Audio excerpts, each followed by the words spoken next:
Olá, amigo, amiga, sejam muito bem-vindos. Nós somos a Escola Extrajude.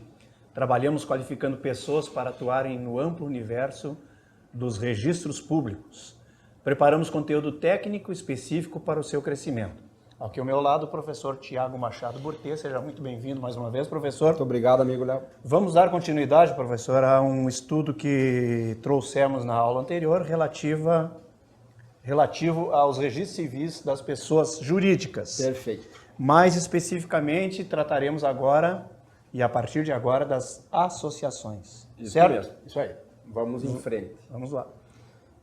Olá a todos, cumprimentados por estarem aí, aprendendo, crescendo e mudando. Tá?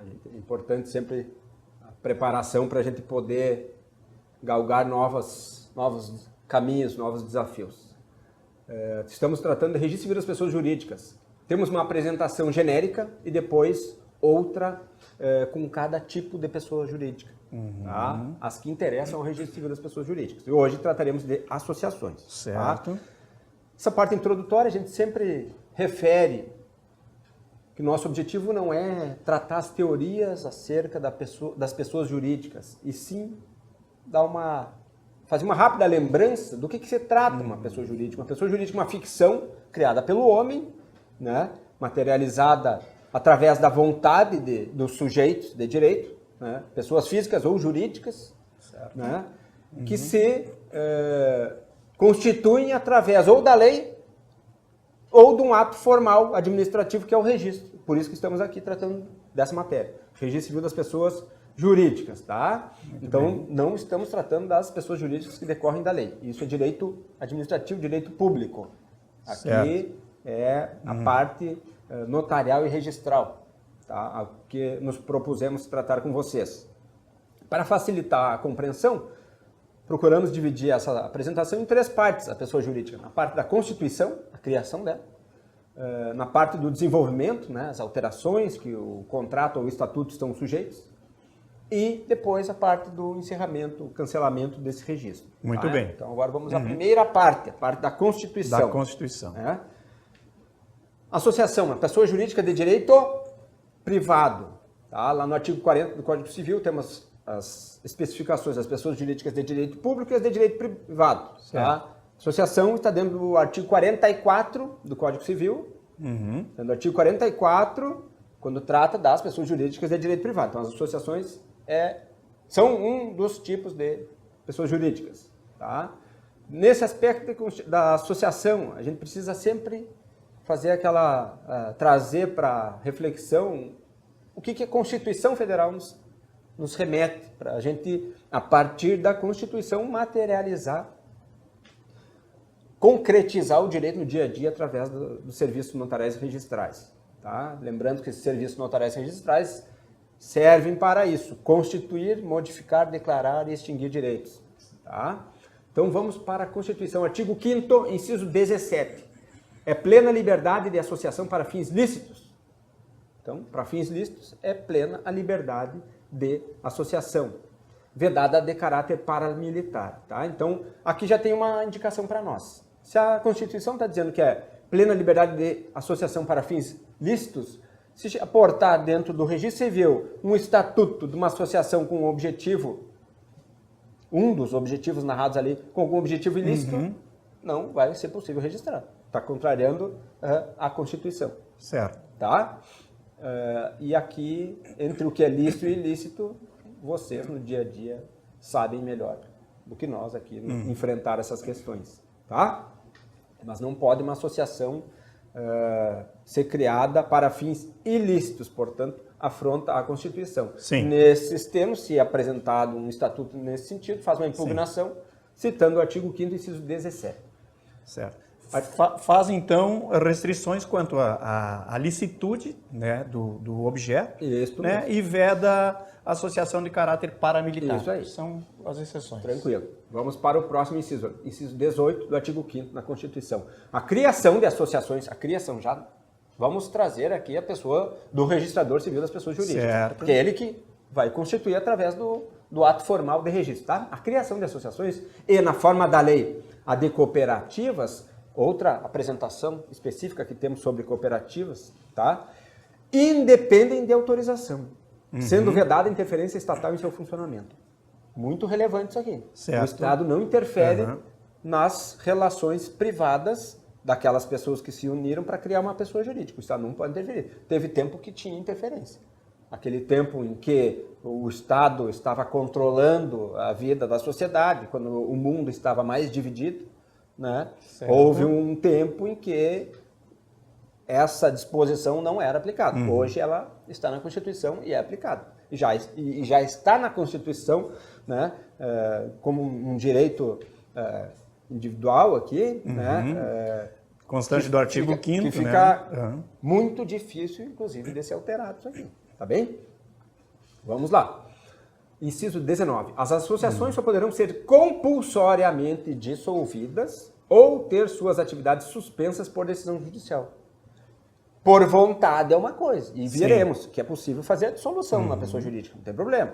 Tem o ânimo de se unirem para estabelecer um objetivo, né, do interesse de uma associação, né, vão registrar. Acabou esse ânimo de se manterem associados, dissolve e extingue a pessoa jurídica. Tranquilo. Tá? Mas compulsoriamente, como vimos aqui, no inciso 19 do artigo 5º da Constituição, apenas por decisão judicial. Se não for pelo interesse dos associados, se não for só por decisão judicial, então é possível dissolver a... Tá?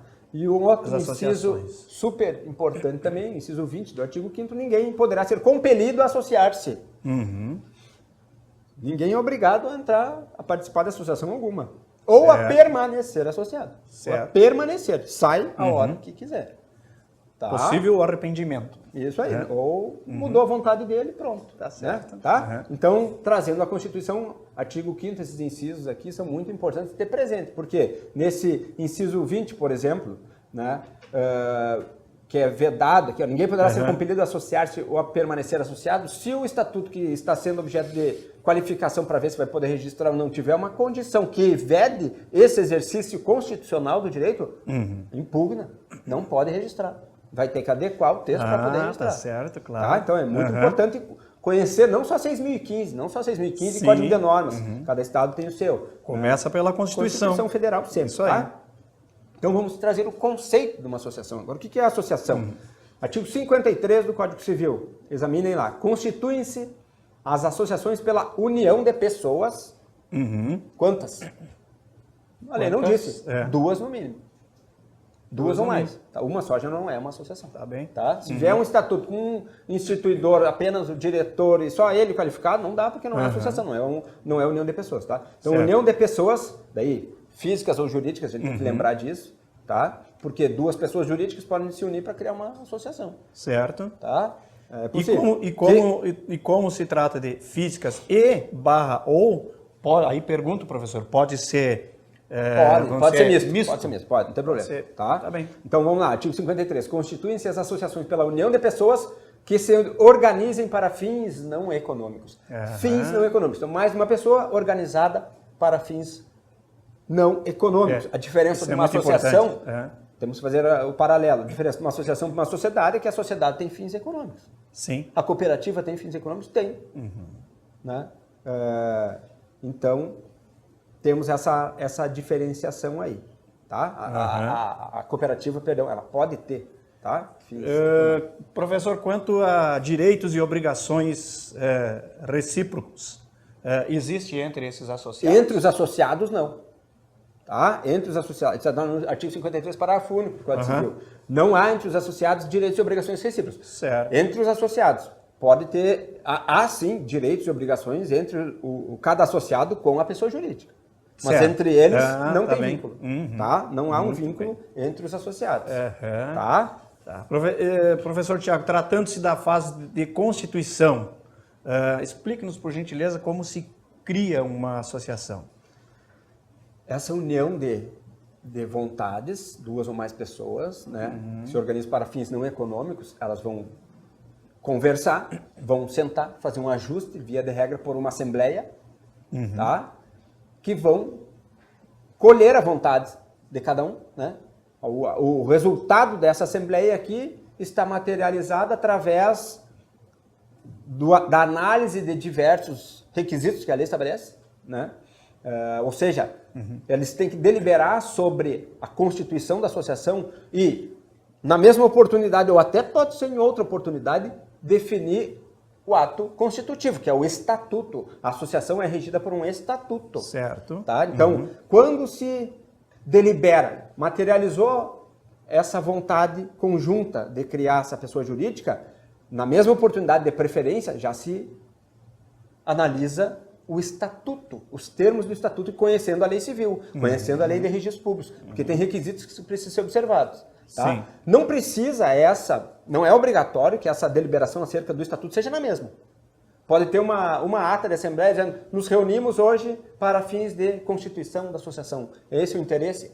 Maravilha, encerrou os trabalhos, né? E no outro dia eles vão lá, sentam e vão analisar o estatuto. Tá? Essas duas Mas atas... para chegar ao registrador civil das pessoas jurídicas, já deve ter todas as cláusulas, todas definidas. Sem dúvida, ele vai ter que registrar o estatuto. Sim. E o estatuto tem que estar aprovado por todos. Então, tem que ter uma assembleia para isso. Então, que se aproveite o momento de criação e já faça. Essa é a sugestão. Tá? E já eleja, inclusive, a primeira diretoria para a pessoa jurídica funcionar. Ela tem que ter essa... Isso é uma condição para poder ser registrado, inclusive, tá? A diretoria, às vezes, não precisa estar toda composta ainda. Sim. Tá? Mas é preciso que já tenha alguma especificação sobre isso, tá? Então, vamos lá. Para registrar uma pessoa jurídica, o que o registrador examina? O artigo 46 do Código Civil, sempre, porque o registro da pessoa jurídica conterá. Sempre tem que observar o 46. Só que estamos tratando de associação.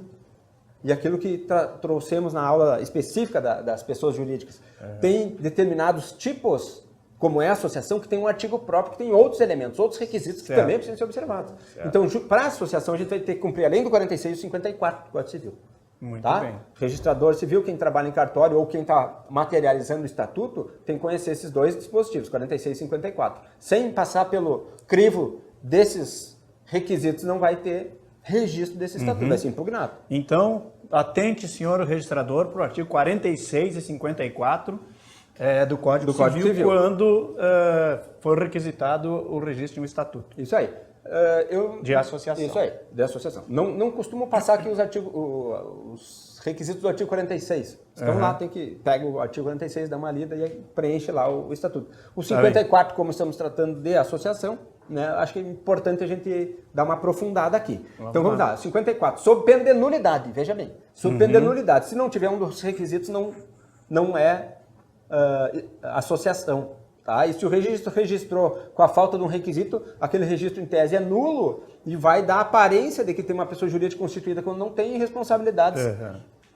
Decorrem desse registro equivocado. Quem vai responder, por exemplo, é o associado e não uma pessoa jurídica, caso dê algum problema. Tá? Então vamos lá. Sob pena de nulidade, o Estatuto das Associações conterá, vamos ver inciso por inciso, tá? Apenas para reforçar, tem que estar sempre analisando o 54 com o 46. Tá? Antes de entrar nos incisos, trazer duas observações aqui para vocês. Primeiro, quando vem a lei e diz, sob pena de nulidade, cuidem bem os requisitos. Porque o artigo 166, inciso 4, ele vai estabelecer que é nulo também, para reforçar essa ideia da nulidade, quando determinada questão está explícita na lei como uma condição e ela não tem. Então, um ato jurídico ou um negócio jurídico que precisa ter uma condição e não tem, quando a lei estabelece expressamente, vem o artigo 166.4 pode ser aplicado para quê? Para anular, né, um registro, inclusive. Cuidado, não podem errar. Registro civil das pessoas jurídicas não pode errar nesse sentido. 54 e 46 quando estiver tratando de associação. Eu repito isso aqui várias vezes, porque é para fixar bem, tá? Muito bem. Observação 2. Natureza estatutária. O que é isso? Não é a natureza contratual. De um lado, a gente tem nas sociedades, os contratos. Que o contrato é aquele que permite a tua deliberação. Eu não concordo com isso, não concordo com aquilo, e vai ajustando. Quando chega um denominador comum, materializa e registra. Tá? A associação não é assim. Tá? A associação não tem natureza contratual, e sim estatutária. Tá. Mas lá não sentaram para deliberar isso, não é parecido? Sim, é parecido na hora de constituição da pessoa jurídica. Depois que registrada, aderência. Cada associado que vai entrar, ele vai entrar conhecendo aquelas cláusulas e tendo que observar aquilo. Isso significa a natureza estatutária. Tá? Os associados que forem participar depois de constituída aquela pessoa jurídica, eles vão aderir àquelas condições. Estarão submetidos àquelas condições, àquele regramento que já está lá. E terão a legitimidade para promover uma alteração do estatuto, caso eles entendam que é necessário. Certo. Tá? Entra, adere àquelas condições estabelecidas por causa da natureza estatutária e depois tu pode promover oportunamente uma alteração desse estatuto. Tá? Então fica a informação, natureza estatutária, que é diferente da natureza contratual. Muito tá? bem. Vamos passar aos incisos agora do artigo 54 do Código Civil. Primeiro, o inciso 1, né, do 54. A denominação, então os requisitos. Denominação, fins e a sede da associação. 3 elementos que são extremamente importantes. Denominação, fins e sede. Tá? O que a gente extrai dessa denominação? Tem proteção do sistema jurídico para a denominação de uma pessoa jurídica? Tem proteção, sim. Os direitos da personalidade também existem para pessoas jurídicas. Está no artigo 52. Tá? Aplica-se às pessoas jurídicas no que couber a proteção dos direitos da personalidade. Proteção à denominação. Muito bem. Aqui, registrador civil das pessoas jurídicas, fique atento. Não pode registrar pessoa jurídica com a mesma denominação na mesma circunscrição. Sim. Tá? Então, pegou lá o indicador e viu que tem uma denominação igual ou tendente a confundir, não pode registrar. Tá bem. Vai ter que alterar. Tá? Aquele segundo estatuto, né, que está querendo entrar, já tem um registrado de outra pessoa jurídica, vai ter que ser alterada aquela denominação. Tá? Por quê? Porque tem proteção. Tá? E isso aqui é o aspecto relevante e pertinente que a gente tem que passar para vocês. E é do dia a dia do registrador. Não é receber todo o estatuto e sair fazendo o registro, né, quando tu não fez aquela verificação se já tem alguma com uma denominação igual ou similar, que possa gerar confusão. Tá? E essa proteção, a denominação, ela decorre, além de 52, também o artigo 1155, parágrafo único do Código Civil. 1155, parágrafo único do Código Civil. Equipara-se ao nome empresarial, para os efeitos de proteção da lei, a denominação da sociedade simples, associações e fundações. Está aqui. Associações e fundações. Estamos falando de associações, logo as associações também têm proteção à sua denominação. Certo. Tá? Então fica registrado isso aí. Vedado, portanto, as pessoas jurídicas com a mesma denominação. Fica materializada essa informação aí. Inciso 3º do 1155. No mesmo serviço de sociedades simples, associações, organizações religiosas, sindicatos e fundações com idêntica denominação ou com qualificações semelhantes, suscetíveis a confundi-las. Perdão, esse inciso 3º que eu mencionei aqui foi de códigos de normas, tá? De corregedorias, mas quase todos têm essa referência aqui, e mesmo que não tivesse aqui, no próprio Código Civil já tem a informação acerca da proteção à denominação das pessoas jurídicas. Tá? Vimos, então, apenas o primeiro elemento do 54.1. Segundo elemento, fins, finalidade. Sim. Tá? Estamos tratando de denominação. Vamos para fins. Isso. De regra, consta nos códigos de normas essa questão da análise dos objetivos das finalidades. Já vimos lá na Constituição Federal, fins ilícitos não pode. Tá? Então aqui, ó, materialização nos códigos de normas dessa regra constitucional. Tá? Então, os códigos de normas que regem a atuação do registrador civil das pessoas jurídicas vão criar também restrições e obrigações de fazer esse controle. Tá? Vamos lá. Os atos constitutivos de pessoas jurídicas e suas alterações não serão registrados quando seu objeto ou circunstâncias relevantes indiquem destino ou atividades ilícitas ou contrários, nocivos e perigosos ao bem público, à segurança do Estado e da coletividade, à ordem pública ou social, à moral e aos bons costumes e ao realizar da justiça. Certo. É um conceito muito aberto isso aqui. Tá? Sim, é subjetivo. Mas um tanto quanto mais amplo do que consta na Constituição. Constituição. Perfeito, né? Mas deixa ao critério do registrador entender se isso aqui é contrário à moral, aos bons costumes, por exemplo. O que é nocivo, o que é perigoso. Isso. Né? Então, todas as pessoas estão sujeitas a um controle estatal. Nesse caso, o controle estatal é feito pelo registrador quando vai registrar. Se a pessoa não concordar, que implemente o procedimento da suspenção de dúvida. Artigo 296 da 6.015, né, que permite aplicar lá a suspenção de dúvida do registro de imóveis para a análise de uma questão dessa natureza, que aqui temos uma cláusula aberta, digamos assim. Tá? Não tem critério objetivo para determinar o que é um caso, o que é o outro aqui, né? E nisto daí pode haver alguma divergência entre o usuário que pretende o registro e o registrador civil das pessoas jurídicas. Quero trazer um exemplo, professor, para lhe perguntar se constar das finalidades a venda de remédios é possível para uma associação?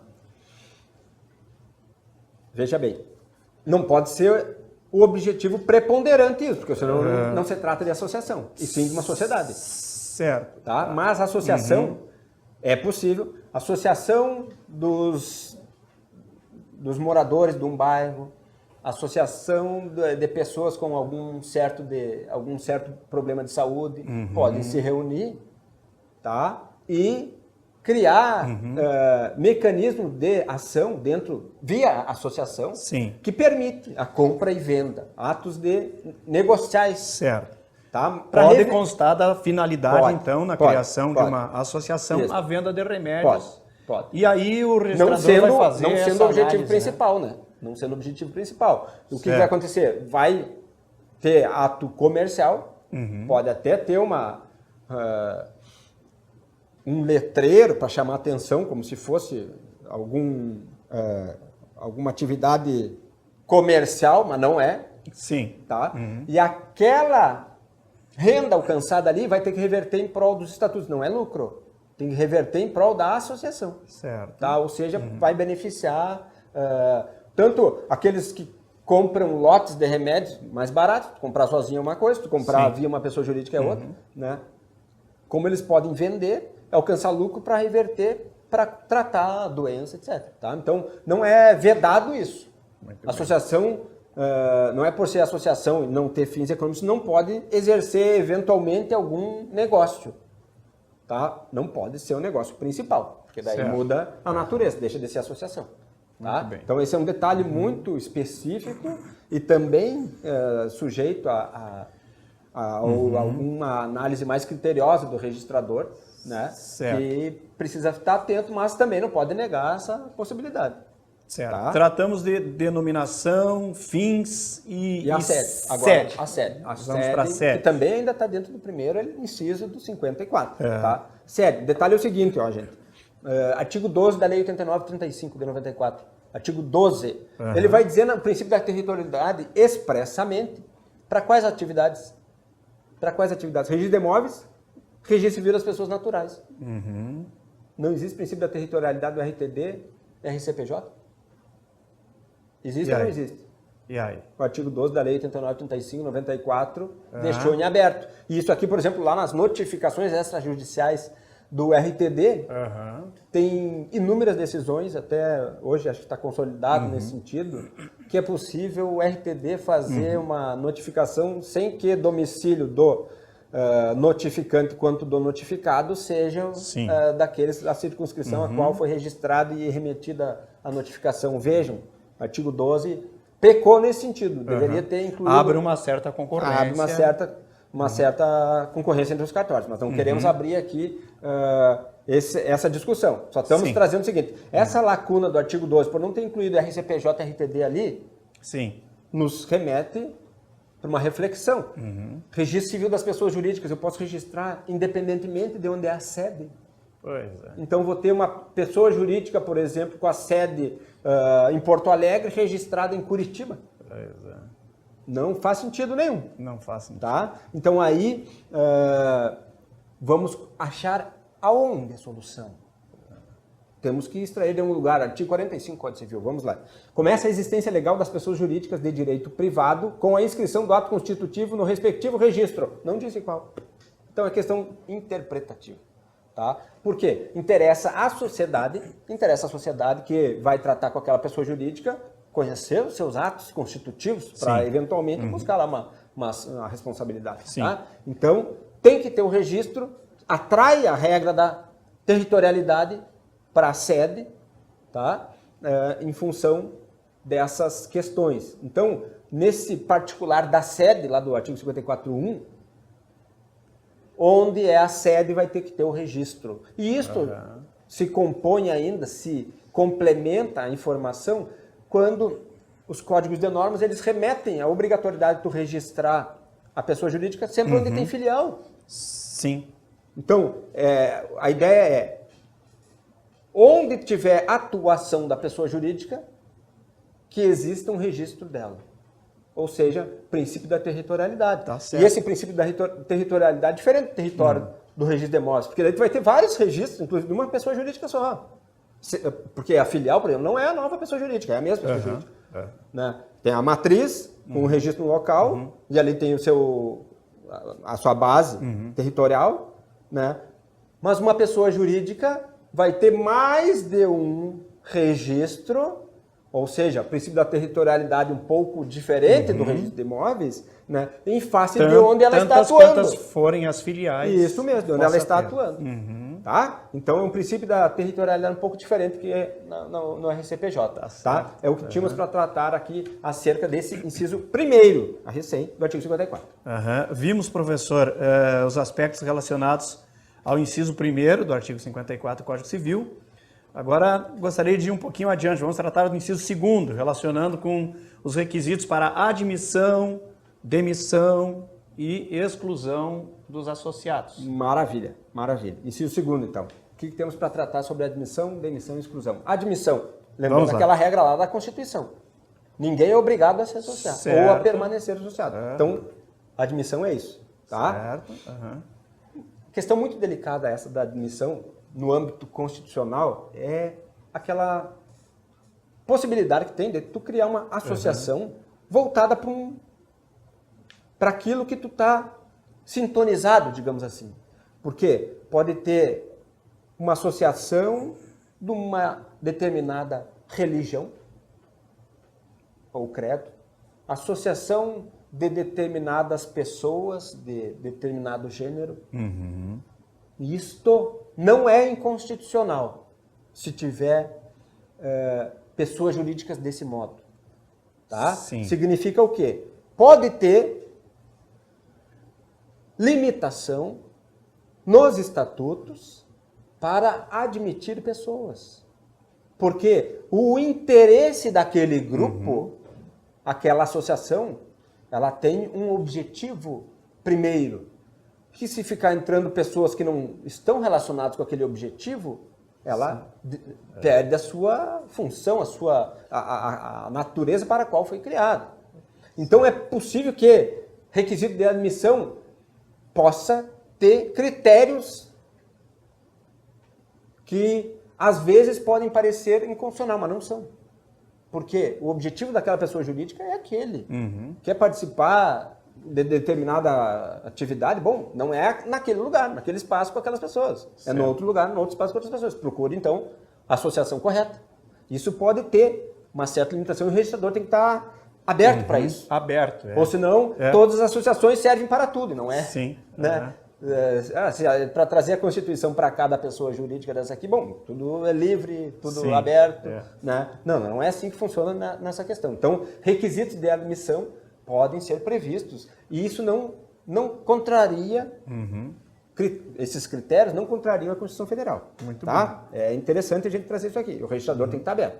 Tá? Isso aí daí vai envolver raça, gênero, credo, cor, e aí vai. Religião, futebol, etc. Certo. Tá? Imagina, a associação dos torcedores do Palmeiras.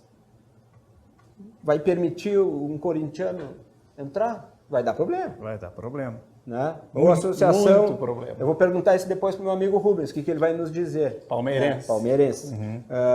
A mesma coisa do glorioso Esporte Clube Internacional com o co-irmão.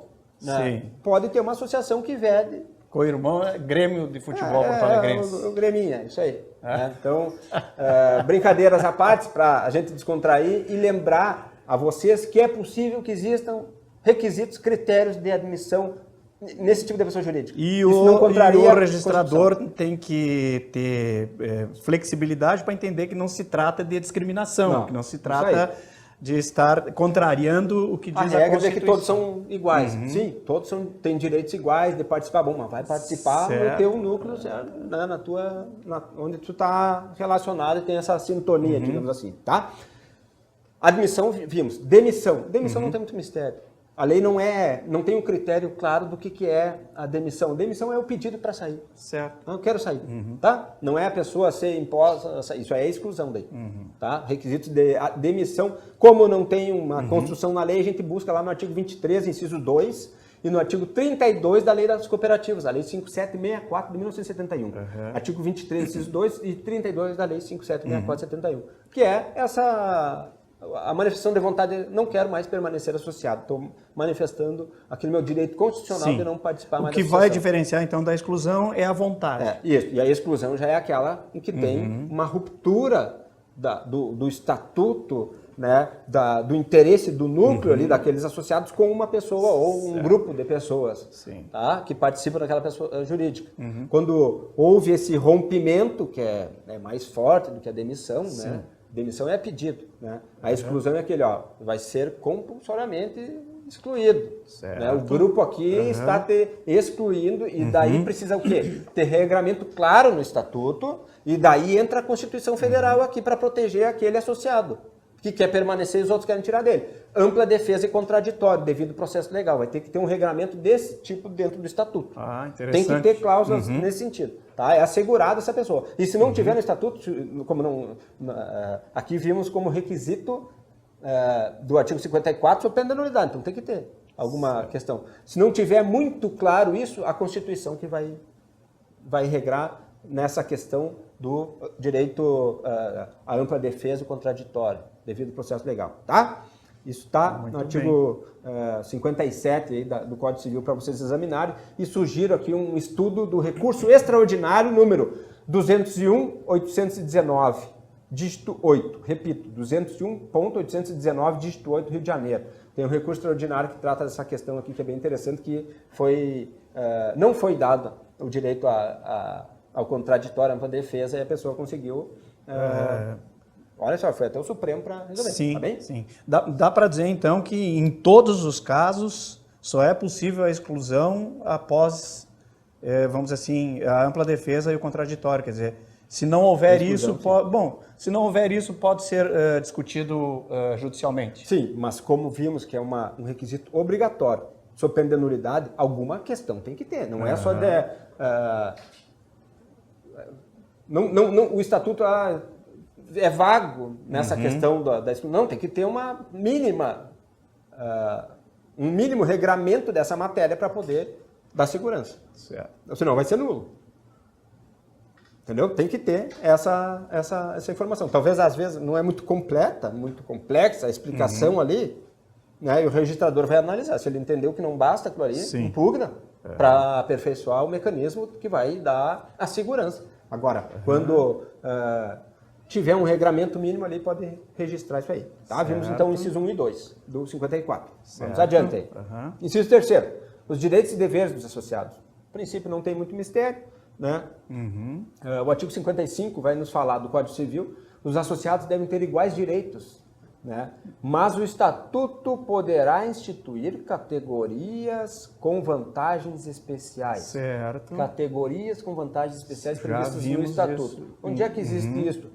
Um clube, por exemplo, que é uma associação, né? De regra, é uma associação, pode até ser outro tipo de pessoa jurídica, mas é uma associação que tem um privilégio, uma vantagem especial. Veja, uma vantagem especial para associados que já contribuíram por 30 anos, por exemplo. Aquele sócio remido, o associado remido, melhor. Né? Aquele deixa de ser obrigado a pagar a contribuição lá, porque já pagou um tempo suficiente, então ele tem uma vantagem especial. E isto é autorizado pela Lei Civil, artigo 55, tá bem. E o Estatuto pode ter. Então, eles têm direitos iguais, mas existe a possibilidade de que haja categorias diferentes, que existam categorias diferentes com vantagens é para especiais. Criar melhorias, não para criar restrições. Perfeito. Bem. As fontes de recursos, inciso 4 do 54. As fontes de recursos para sua manutenção tem que ter explícito isso aí. A pessoa jurídica não pode ser criada para começar a dar problema, não tem recurso. Tem que ter ali uma fonte de recurso. Certo. Não pode criar uma pessoa jurídica para ir na prefeitura lá pegar dinheiro. Pedir dinheiro, eu quero. Não é para isso que serve. Tá? Tem que ter uma fonte de recursos que vai estabelecida ali, as contribuições mensais dos associados, etc. Alguma questão tem. Não quer dizer que não possa ir nos entes públicos buscar algum recurso. Isso pode também, né? Mas que não seja exclusivo. Então, mas tem que ter uma garantia mínima de subsistência da pessoa. Isso aí, tá? Inciso 5 do 54. O modo de constituição e de funcionamento dos órgãos deliberativos. Órgão deliberativo, uma assembleia, por exemplo. Tá? Então, tem que estar explícito. Quando que a assembleia vai se reunir? Né? Se é a assembleia ordinária, assembleia extraordinária, como que ela vai ser convocada, observando todos esses critérios, isso aí é básico e tem que ter. Tá? Então, o modo de constituição e funcionamento dos órgãos deliberativos. O funcionamento do órgão deliberativo é aquele: primeira chamada, número tal de associados, segunda chamada, tal. Geralmente, na primeira chamada, um quórum é mais rigoroso. Né? E na segunda chamada é para funcionar, para ela estar instalada a Assembleia, né? Para ela poder deliberar, ela tem que ter um critério mínimo. Não é uma pessoa vai estar lá e por sua conta exclusiva ela faz uma Assembleia. Não é. Tem que ter um requisito e esse requisito vai estar explícito no Estatuto. Tá? Como que ela vai ser constituída e como que ela vai funcionar e deliberar. Tá? Certo. Inciso 654. As condições para a alteração das disposições estatutárias e para a dissolução. Certo. Condições para alteração do estatuto? Sim. Então, e aqui é dado liberdade ampla para a pessoa jurídica deliberar isso aqui. Sim. Tá? Quando que ela vai... Como que vai funcionar quando ela quiser alterar o seu estatuto? Sim. E o que vai ser necessário, quais são os requisitos condicionantes quando ela quiser ser dissolvida? Claro. Tá? Normalmente é relativo a quórum, né? Quantos associados, quem vota, quem pode votar, quem pode... Isso aí. Tá? Isso deve constar, então... Isso no artigo 6 do 54. Agora, inciso 7. A forma de gestão administrativa e de aprovação das respectivas contas. Vejam que antes era a deliberação lá, né? Lá no inciso 5. O órgão deliberativo. Aqui é o órgão executivo, digamos assim. A gestão administrativa. A forma da gestão administrativa. Que daí é aquela questão que vem nos estatutos. A diretoria será composta pelo presidente, vice-presidente, o secretário, tesoureiro... primeiro vice, né? Livre, como quiser constituir isso aí. Muito tá? Bem. E daí vai ter ali a atribuição. O presidente vai ser responsável por isso, por isso, por isso. O vice por isso, por isso, por isso. Tá? E isto é a materialização desse inciso aqui. Tá?